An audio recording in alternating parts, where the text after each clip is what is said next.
Olá, estamos começando mais um De Repente Sindiflix. E essa temporada com uma pegada financeira. Dinheiro, cash, vamos falar de fundo reserva, de empréstimos, enfim, de conta, de investimentos.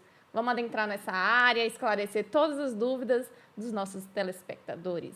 E aqui comigo, vocês já me conhecem, eu sou a doutora Larissa Alves, advogada, especialista em direito condominial, e comigo está aqui na bancada, mais uma vez, figurinha repetida, quem? Sérgio Gouveia. O De Repente Síndico. Yes! Vamos É nós, nessa. estamos junto. Pois é, como a doutora Larissa sinalizou aí, nós estamos começando a segunda temporada. Dessa vez a gente está dando um verniz mais voltado para as finanças, buscando ajudar aqueles síndicos que estão aí com a dificuldade nessa área, trazendo aqui pessoas de grande relevância da área condominial, que conhecem também muito de finanças, que podem dar uma luz aí para você, para ajudar na sua gestão. E hoje quem é que a gente vai trazer? Paulo Melo, que é jornalista, empreendedor, é uma pessoa que apoia muito o empreendedorismo e, assim, é um vasto conhecimento na área condominial, sempre apoiando os gestores condominiais, né, como uma referência do mercado condominial de Brasília. Chama ele aí, por favor. Larissa, Sérgio, tudo bem com vocês? Um prazer estar falando com vocês aí, direto do Salvador, vocês aí na capital da nossa Bahia. Quero dizer para vocês que, de repente, Sindiflix é um produto maravilhoso que vocês estão fazendo, estão produzindo, estão à disposição dos síndicos de todo o distrito, de todo o Brasil. Né? Então, parabéns mesmo pelo trabalho que vocês têm feito. A internet ela não tem fronteiras e vocês têm feito a diferença. Mas vamos lá, vamos conversar um pouco sobre a parte financeira do condomínio. É muito importante a gente falar sobre isso. Ah, sem dúvida. Paulo, primeiro eu queria agradecer a sua disponibilidade, seu tempo, né? De estar aqui compartilhando com a gente um pouco do seu conhecimento, da sua experiência. E eu queria que você começasse, por gentileza, se apresentando aí, falando quem você é, qual é o seu envolvimento com a área condominial. Explica aí para os nossos espectadores. A minha formação é jornalismo e administração, né? Sou formado em jornalismo na Universidade Paulista, em administração na Universidade Católica de Brasília e fui síndico muito novo. Eu sou uma pessoa jovem, eu tenho 33 anos hoje. Eu, com 19 anos, eu assumi pela primeira vez como síndico. Com 17 para 18 eu era subsíndico. Aí, com 19, a síndica renunciou e eu virei síndico. E aí a gente começou essa luta aí pelos condomínios. Isso, minha gente, né, tem 14 anos, né? Foi lá atrás, em 2009, por aí, a gente começou esse trabalho aí condominial. E na época era uma situação muito interessante, até hoje principalmente para síndico de primeira viagem, porque você assume o condomínio é muita dificuldade, você acha que é só pagar a conta, tem gente que acha que síndico é só receber os boletos dos condôminos e pagar as Isso contas, mesmo. ele não tem mais o que fazer. E aí, quando eu fui ver, era todo dia uma bomba diferente. Era cano estourado, era esgoto entupido, água voltando no apartamento, etc. E assim, e aí era marquise rachando, falei, ai meu Deus do céu, a marquise vai cair, não vai, pedaço da fachada caindo, né, as pastilhas. Então é um Isso tudo prédio, com os moradores super tranquilos, né? o meu Só prédio que não. aqui, eu sou síndico até hoje nesse prédio, na Asa Sul, é um prédio antigo, tem cerca de 40 anos, então, e nunca passou, pelo menos uns 25 ele ficou sem manutenção. Ele foi ter manutenção depois de 2006, 2007, porque até então ele era de um dono só, então o dono ele alugava o prédio inteiro. Né? E aí aqui virou uma zona, virou uma bagunça. Não tinha, o síndico era o condomínio era a imobiliária dele, não tinha nem CNPJ, não tinha Meu Deus. convenção de condomínio, nem nada. E aí ele resolveu vender o prédio, vender os apartamentos, né? Fez uma ação de venda, vendeu em um ano, ele vendeu todos. E aí, após ele vender, a gente começou a organizar o condomínio. aí montamos o CNPJ, montamos a convenção. Eu ainda tinha uns 14, 15 anos na época. Mas assim, sempre participei de todo o processo. Mas aí resolvi começar a atuar mais no condomínio a partir de 2007, 2006, né? Que aí comecei como subsíndico, depois síndico. Aí depois fiquei um tempo fora, porque eu acho que é importante. O síndico ele não tem que ficar o tempo todo no condomínio. Seja síndico orgânico, seja síndico profissional. Eu tenho histórias aí de síndicos que ficaram 40 anos no condomínio. Assim, eu não sei, é porque não tem realmente ninguém querendo, ou o cara é muito competente, né? Mas eu, Consegue eu vejo a agregar. alternância de poder como algo positivo, inclusive em condomínios também, né? Você ter Não, a outros alternância olhares. ela é importante dos dois lados, porque às vezes até os moradores eles ficam assim, esse time não está fazendo mais nada, ele está meio cansado, não sei o quê. E realmente a gente, quando a gente fica muito tempo no cargo, no espaço, a gente fica um pouco, né, vai deixando muita coisa passar, a gente não faz aquele trabalho com aquele amor que devia ser diariamente. Então, eu defendo muito a alternância de poder e de tempos em tempos o síndico sair, dá um tempo, ele vai, não, faz o seguinte, você vira síndico, eu fico como subsíndico. Né? Eu acho assim que o período para um síndico viver tranquilo com os moradores, sem muita chateação, é 6 anos, 7 anos. Né? Depois disso, começa a ter chateação já, e aí é tempo de dar. Assim, você não precisa sair totalmente, vai para o conselho fiscal ou vai ser subsíndico, mas não sai, assim, porque não é importante você sair totalmente. E eu fiz isso, saí por um tempo totalmente, né? Foi bom, o período que eu fiquei fora, eu fiquei como subsíndico, mas continuei atuando, ajudando, e o síndico não fez nada nesse período, e então foi Acabou até bom. retornando ao cargo. A gente conseguiu juntar até dinheiro também, porque ele não fez. Eu sou um cara que sou inventador, sou gastador, né? Assim, mas assim, eu gosto de inovar sempre, de trazer o que tem de mais novo para os nossos condomínios.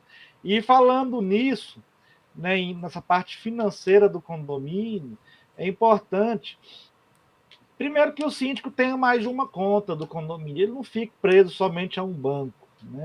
Se possível, 2 ou 3 bancos. Por que isso? Porque tem bancos que têm situações de aplicação que são melhores, que rende mais. Tem as cooperativas de crédito. E digo mais, se você tiver, por exemplo, R$ 1 milhão na conta do condomínio, divida esse R$ 1 milhão em 4 contas. R$ 250 mil em cada. Por quê, Paulo? Porque se o banco quebrar, tem um sistema garantidor de crédito do Banco Central do Brasil que ele te paga até Até 250 mil 250, né? reais. Então, divida isso, né, para o seu prejuízo não ter, para o seu condomínio não ter prejuízo. Olha a Eu dica aí, acho, viu, gente? É, né, É uma eu, super dica essa daí, porque porque tem a muita gente FGC que não não sabe o tem que é. conhecimento sobre isso. E tem arrecadações, tem condomínios que têm altas arrecadações, né? E que realmente precisa de investimentos como esse que o Paulo está falando. Isso aí.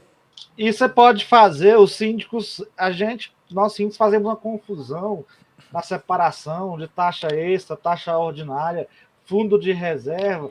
Então, você tendo mais conta, hoje com o Pix, você pode criar vários Pix para o condomínio, você mesmo faz essa gestão de uma conta para outra, etc.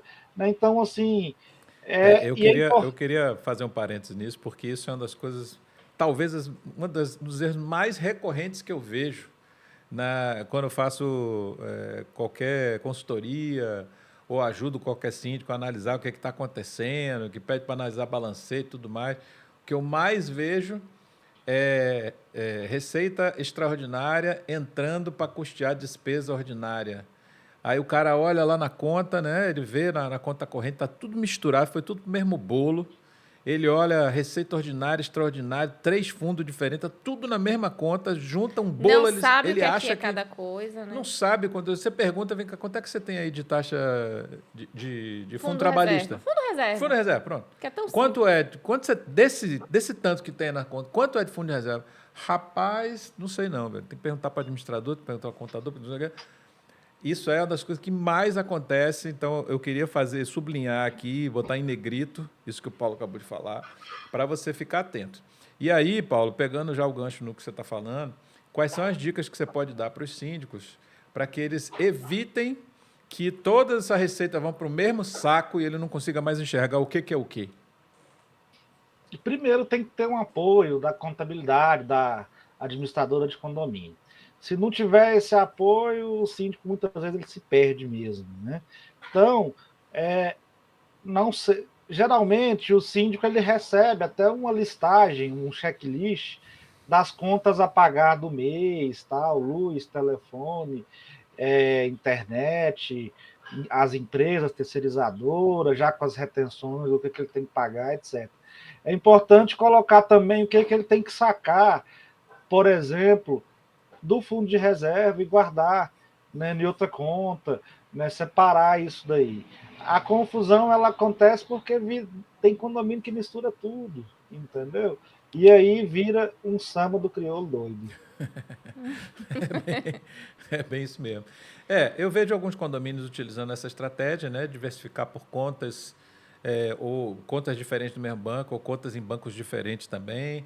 Alguns mantêm na mesma conta, só que assim, o fluxo de caixa normal das despesas de receitas ordinárias ele fica na conta corrente, mas as taxas extras, né, os fundos eles são mantidos em aplicações distintas, de tal forma que ele sabe que aquele fundo tal está na aplicação tal, o outro fundo tal na aplicação tal também. Mas, enfim, de você achar uma forma de segregar esses valores para que você não se perca. Né? Isso aí é bastante importante mesmo. É importante, se tiver muito dinheiro, gente, assim, são poucos condomínios, assim, não são poucos, são muitos. Porém, assim, comparado no universo de 500 mil condomínios, nós devemos ter 5, 6 mil condomínios com mais de 1 milhão na conta. E, então, quem puder, quem tem mais de 1 milhão na conta, mais de 250 mil, separa.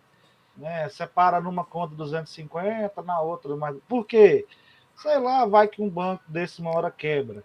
Eu acho muito difícil o banco quebrar, até porque o Banco Central tem sido parceiro.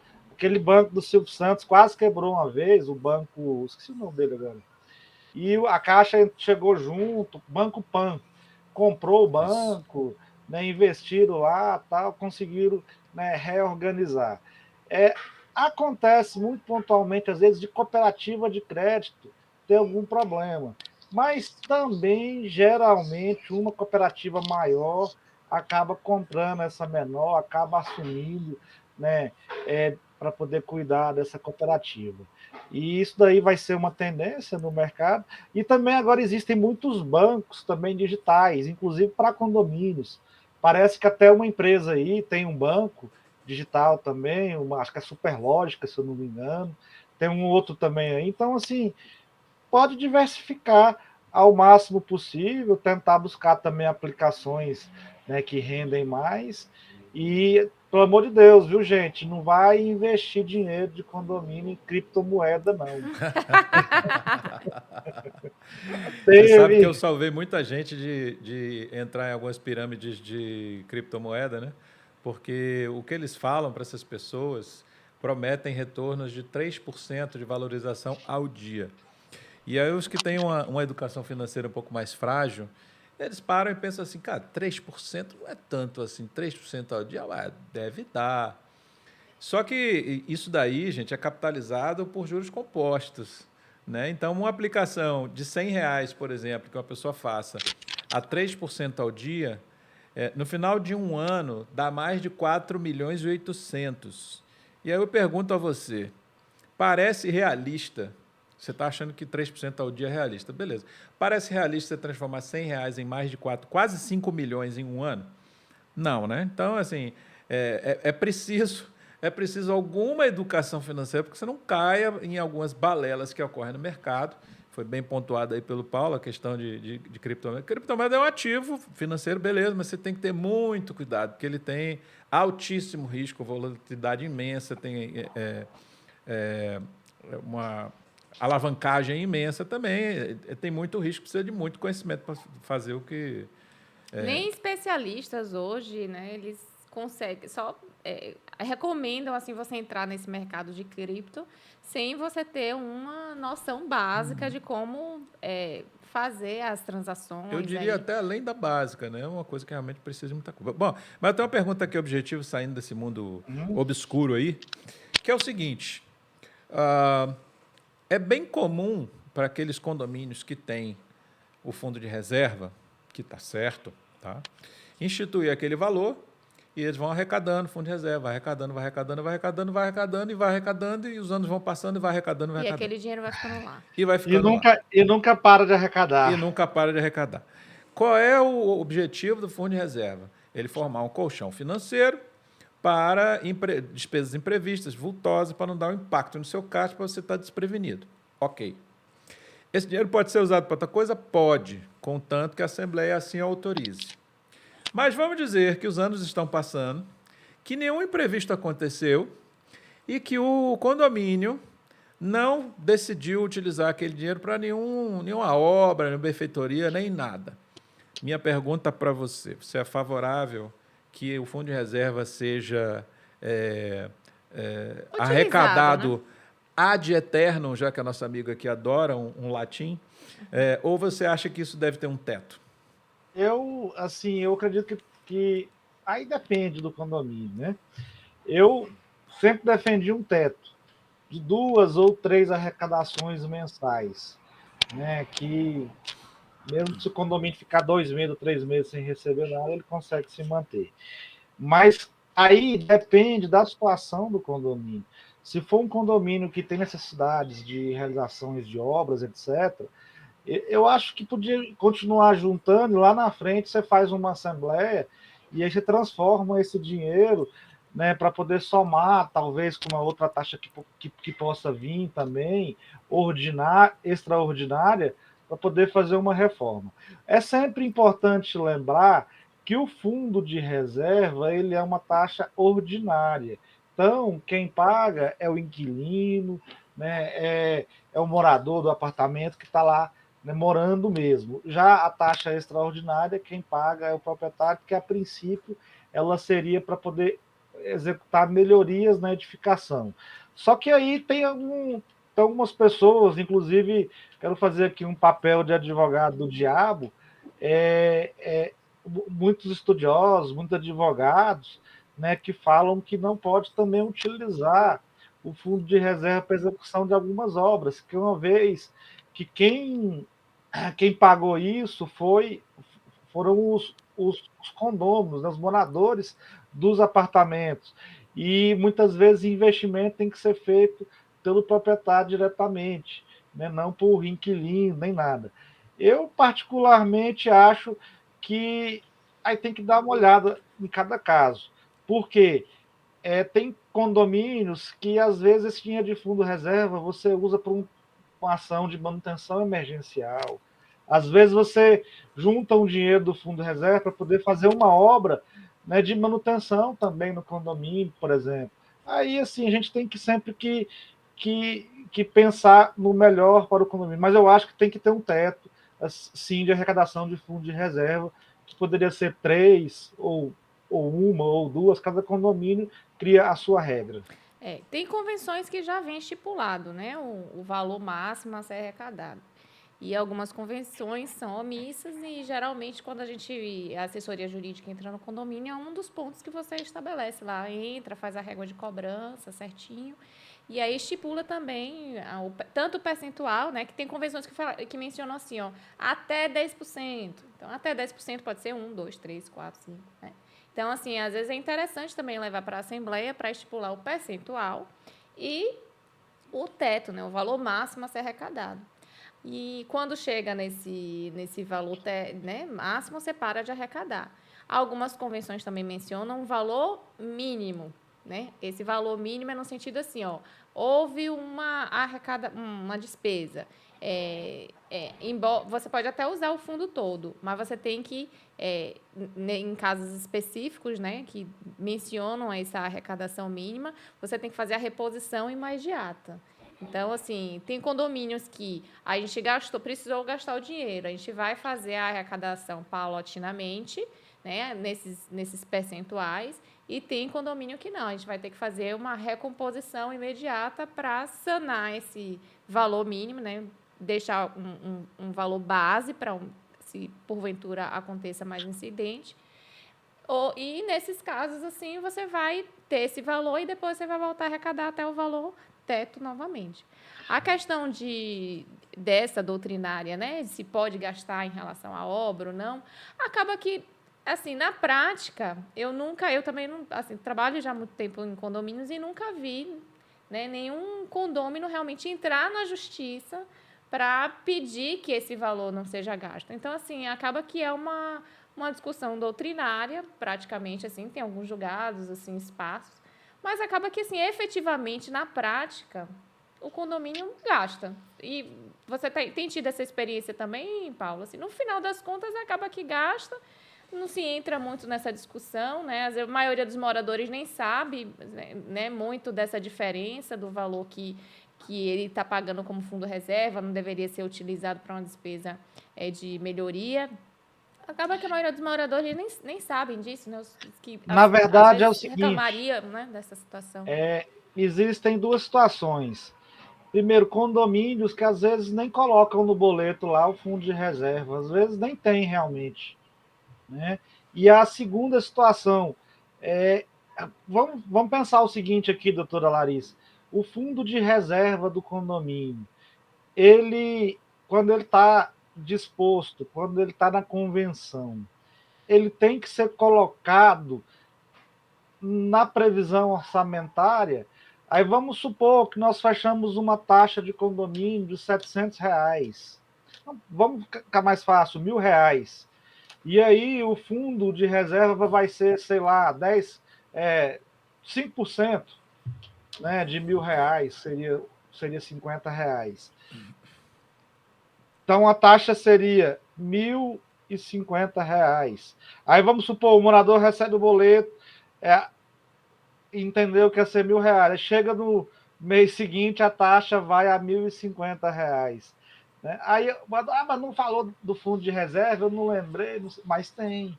E aí, como é que fica isso? Você já chegou a.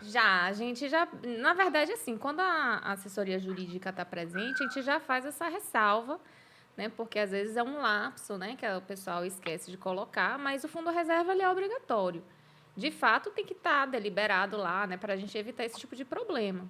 Então, Mas ele estando na convenção na ele é convenção, obrigatório, né? Ele tem que ser né? E aí, arrecadado.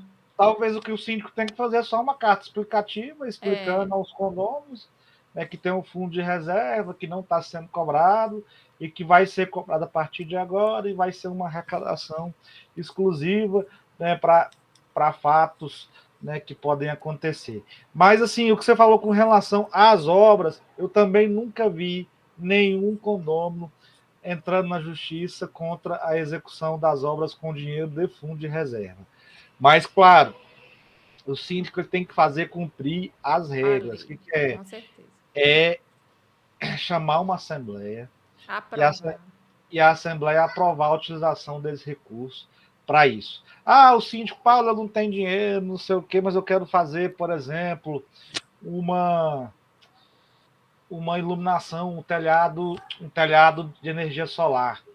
Né? Eu tenho um bom telhado no condomínio, quero investir em energia solar. Nós não temos dinheiro para isso. Isso não é uma necessidade exponencial, etc. Você pode fazer duas coisas. Uma coisa, você pode realmente pedir para utilizar esse fundo de reserva. E o valor da economia de luz que você tiver, você repõe o fundo de reserva com o da economia de luz. Ótima Ou a dica outra, também. ou a outra situação é você fazer um financiamento também. Existem vários financiamentos. Só que o financiamento você paga juro. E está surgindo uma outra situação também aí, que logo logo vai ser moda nos condomínios, que é o consórcio, né, de obras e serviços em condomínios. Por exemplo, o condomínio tem que fazer uma. De tempos em tempos, nós vamos ter que modernizar, por exemplo, o elevador. Um elevador não vai durar 100 anos. O prédio ele tem que ser reformado de tempos em tempos. E elevador, tudo que tiver do prédio vai ter que ser reformado. Caixa d'água, telhado, né, a parte elétrica, hidráulica, etc. E aí é importante esses consórcios também de serviço, né, para que você possa, por exemplo, fazer uma reforma de elevador, fazer uma reforma, um retrofit no prédio, etc. Você vai juntando um dinheiro, vai pagando uma administração e pode receber esse dinheiro, ser sorteado no consórcio antes. Algumas empresas vão começar a trabalhar muito isso, essa questão de consórcio para condomínios. Interessante, eu não tinha ouvido falar ainda nessa modalidade, não, mas faz sentido. Né? É a adaptação de produtos financeiros já existentes no mercado para outras coisas, adaptada ali nos condomínios, e realmente faz sentido no sentido de, geralmente o consórcio ele tem um custo financeiro mais baixo. Ô Sérgio, Oi. eu sou um cara apaixonado, por exemplo, por cartão de crédito. Né? Eu pago tudo meu com cartão de crédito porque eu ganho muitas milhas também, faço várias viagens Ganha prazo. com cartão de crédito. Ganho prazo, eu costumo brincar, opa, esse mês eu vou fazer uma pelada fiscal.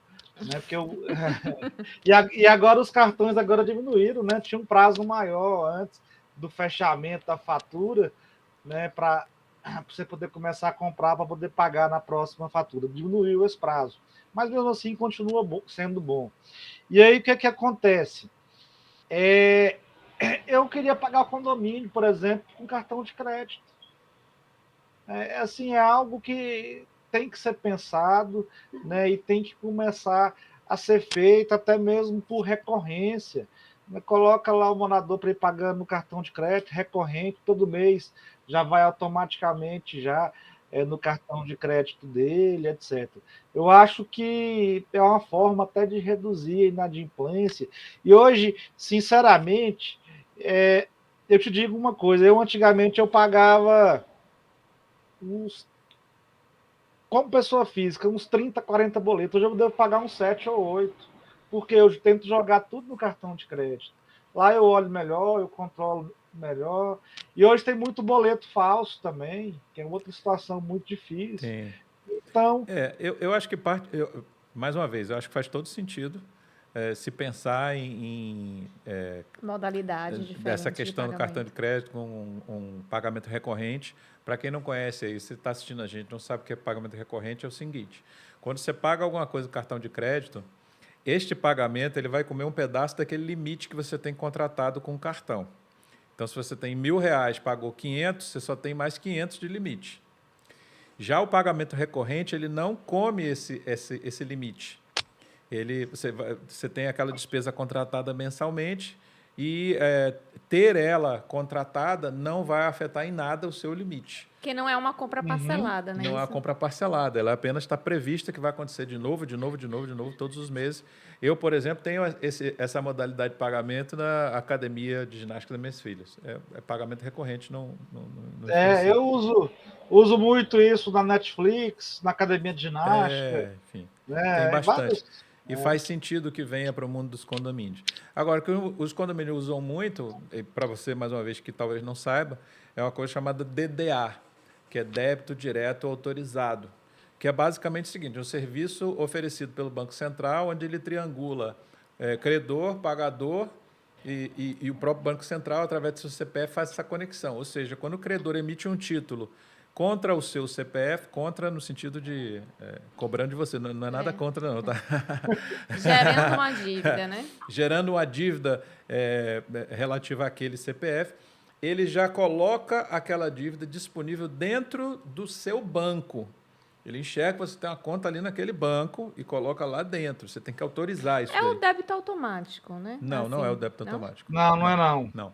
O DDA é isso, é a identificação de um pagamento que você tem contra o seu CPF e ele disponibiliza lá na sua conta, dizendo aí você assim, olha... só autoriza o pagamento. Isso, olha, Entendi. a O doutora débito Larissa, ele já entra direto como tem conta de aqui um luz. pagamento do valor tal, referente a não sei o quê. Eu pago condomínio assim. Eu não recebo, quer dizer, eu até recebo, mas nem olho para ele, porque eu vou na minha conta bancária, olho lá, está lá, eu simplesmente autorizo, pode pagar. Puf. Aí não tem que digitar código de barra, nada. Lendo, e eu tenho mais segurança de que aquele boleto é legítimo também. Entende? Então, fica ligado, se você não conhece bem, dá um Google lá, DDA, que vocês vão ficar... Tem algumas administradoras que já funcionam com DDA. Não, o DDA é um serviço... DDA funciona. Ele é automático. DDA Já. é um serviço interbancário, é mediado pelo Banco Central. Então, quando alguém emite um título contra o seu CPF, isso, se você autorizou utilizar o DDA junto ao seu banco, ele imediatamente vai aparecer para você. Independente da É isso que foi. despesa. Então, fica aí uma dica. É interessante mesmo. Bom, estamos aqui mais ou menos dentro do nosso horário, né? É. Vou deixar... Eu vou fazer mais uma pergunta ainda Vamos lá. dentro dessa parte de financeira, que eu acho que o Paulo Melo trabalha muito com essa questão do síndico profissional, né? Profissionaliza síndicos aí em Brasília, é um nome, assim, tem vários cursos, né? Várias autoridades da área condominial participam dos cursos do Paulo. E eu queria, Paulo, que você mencionasse um pouco dessa questão da necessidade da profissionalização para uma gestão né, mais produtiva, inclusive desse ponto de vista financeiro, né? Porque você vai para os cursos, você aprende exatamente essas coisas que estamos tratando aqui. Então, assim, o que é que você tem visto de resultado dessa profissionalização de síndico? Inclusive a ideia também, né, que você é um precursor aí da profissionalização legal do síndico, né? Um administrador como um representante do síndico pelo profissionalismo, pela capacidade técnica que tem. Queria que você tratasse um pouco disso e a interferência disso na produtividade do condomínio e do aspecto financeiro também. Primeiro, eu quero dizer que, assim, eu costumo dizer para os moradores, para as pessoas que querem ser síndicos profissionais, que não adianta ele querer ser síndico profissional sem ele ser síndico do condomínio que ele mora, sem ele ter participado da gestão do condomínio que ele mora, sem ele estar envolvido nesse meio. Não é fazendo um curso de síndico profissional que você vai. Você vira um síndico qualificado, você vira um qualificado para ser síndico. Né? Mas você não é síndico e não é síndico profissional. A figura do síndico profissional ela é uma figura do síndico não morador, mas do síndico qualificado e treinado. Por isso que ele é profissional e porque ele administra vários condomínios. Então, assim, e outra coisa, a vida de síndico profissional, ela é uma vida muito difícil. O síndico assim, é muito ingrato, entendeu? A função de síndico. Né? Por quê? Primeiro, você tem que fazer o que tiver que ser feito. Então, muitas vezes você vai ter que reclamar, vai ter que notificar seu vizinho, notificar um amigo seu, uma pessoa que você gosta, mas você tem que ser imparcial no condomínio. Você tem que fazer o que tiver que ser feito. Então, eu vejo muito síndico também um pouco como missão. Né? Não é só ganhar dinheiro, porque se você for pensar só no ganhar dinheiro, você vai passar raiva, ou você vai ser um síndico desonesto, entendeu? Porque você tem muitas obrigações, são mais de 300 obrigações como síndico, e então, assim, tem que ter essa visão também de missão, e sempre ter um olhar voltado para as relações humanas e para as pessoas. Isso daí é fundamental. A gente aqui em Brasília fizemos já 180, Larissa, 180 eventos para síndicos. Cursos, palestras, treinamentos, encontros, congressos. Ao todo foram 180 eventos em 12 anos. A gente faz uma média de... Hoje nós estamos mais devagar, estou ficando velho, estou perdendo o pique. Pô, 33 Hoje, está ficando velho, velho. antes eu fazia um evento por semana, agora eu faço um por mês. Mas tá bom, a gente está... É porque assim, a gente quer ir melhorando sempre a qualidade dos eventos. E também hoje tem um monte eu não tenho concorrente nesse mercado de condomínios, viu? As pessoas, elas começam a fazer eventos para achar que está concorrendo comigo, mas sabe o que eu faço? Eu faço é divulgar o evento deles, eu faço aí no evento deles, porque eu gosto de estar conectado com pessoas e estar conectado com o mercado condominial. É isso aí. Então, hoje eu sou amigo de todos os organizadores de eventos de Brasília e todos eles me procuram para poder fazer eventos e eu apoio todos. Não pode ser diferente. Temos Porque que nos ajudar nesse mercado, não é isso? Não, sim, outra coisa. Quanto mais treinamento, quanto mais evento para síndico, melhor. porque os síndicos eles precisam disso, eles têm que estar qualificados, têm que estar treinados e têm que estar conectados. A conexão entre síndicos ela é muito importante. Então, assim, hoje existe 2 tipos de grupo no WhatsApp. Tem aquele grupo que é de spam, o dia inteiro você recebendo mensagens de spam. Ele também é importante. De vez em quando você recebe algo interessante. E tem aquele grupo que os síndicos conversam entre si, né? Um pergunta uma coisa, o outro responde outra coisa, e aí 15 síndicos dão a opinião dele lá sobre um determinado assunto. Isso daí é importante, essa interação. Eu sempre bato nessa tecla, né? Porque você ficar como síndico, mesmo que seja síndico morador, você ficar solitário, você não ter referências para pegar, para opiniões para colher, contatos de prestadores de serviço, empresas que possam te ajudar, ou empresas ou prestadores de serviço que outros síndicos já tenham testado e aprovado, enfim, uma série de coisas. Solidão na profissão, olha, na vida pessoal também, não funciona. Então, eu sou totalmente favorável ao que você está dizendo. Meu amigo, o nosso tempo está acabando aqui. Eu queria, mais uma vez, lhe agradecer imensamente pela sua gentileza, sua generosidade aqui de doar um pouco do seu tempo. Eu vejo que você é super ocupado. Compartilhar todo esse conhecimento aqui com a gente. Muito obrigado. E queria abrir agora esse espaço para você deixar suas considerações finais e também falar um pouco sobre sua empresa, se alguém quiser te procurar, como é que chega até você, enfim. Os microfones são seus. Minha gente, primeiro eu quero parabenizar aí vocês, né, por esse projeto maravilhoso, Sindiflix, né? É algo assim que eu tenho um maior carinho, né? Então, obrigado, Larissa, obrigado, Sérgio. Como é que chama? Amanda Lobão? Amanda Lobão. A Amanda é parceira de vocês também? Desde que era Amanda Chapeuzinho Vermelho. Agora que virou Amanda Lobão. A Amanda, né? A Amanda Lobão, ela esteve aqui em Brasília um tempo. A gente almoçou juntos, conversamos, tal. Então, assim, eu sou muito, né, de conexões. É interessante. Eu sou uma pessoa que condomínio para mim, assim, é o meu amor. Eu não sou empresário da área de condomínio, eu não atuo diretamente para a área de condomínios, né? O que eu faço hoje é conexão de pessoas, de empresas, de pessoas que querem estar nessa área, tal, etc. Mas é Nós uma temos hoje, referência, viu, Paulo? Não tem como no- falar em condomínios de Brasília e não falar de Paulo Melo. nós temos hoje uma entidade que chama Instituto Nacional. Eu percebi assim que a gente tinha que ter um olhar também para os moradores de condomínio. A gente ficou esse tempo todo com um olhar muito grande para o síndico. E a gente esqueceu dos moradores de condomínio. Eles também têm as suas aflições, têm também as suas dificuldades, até mesmo com os síndicos. Que também tem síndico também, que às vezes eles patrolam, entendeu? Né?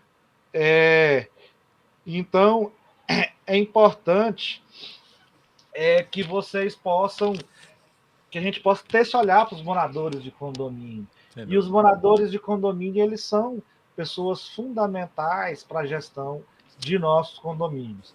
E aí, então por isso a gente criou o Instituto Nacional de Condomínios e Apoio aos Condôminos. É um instituto que ele pensa no condomínio, né, na estrutura física, no síndico, no trabalhador do condomínio, no fornecedor também, no prestador de serviço e do condômino, que ele que mantém o condomínio vivo. Se os condôminos do Brasil, do mundo inteiro, resolverem fazer uma greve, eu não vou mais pagar condomínio. Cair 6 meses de greve, Acabou. os condomínios vão quebrar todos. Né? Não tem jeito. O síndico não dá conta nem de pôr na justiça, ele vai conseguir pôr, porque ninguém está pagando. Como é que ele vai pôr na justiça? Ele não consegue nem pegar as certidões de ônibus desse tanto de morador. Sem Então, dúvida. Então, como é o arroba no isso Instagram? É INCC, deixa eu ver aqui rapidinho. Se tiver site também, assim, fique à vontade. É incc.com.br e é INCC_condomínios. Olha aí. O nosso Instagram. Pronto. Então, gente, eu vou encerrar, porque a gente já está no último minuto aqui, né, da nossa gravação. Paulo, muito bom bater um papo com você, matar a saudade. Eu que já morei aí, tive um contato próximo com você, porque realmente militava nessa área aí também em Brasília. Um grande beijo, muito obrigada pela sua participação. E aos espectadores, até a próxima. Até, valeu, galera. Tchau.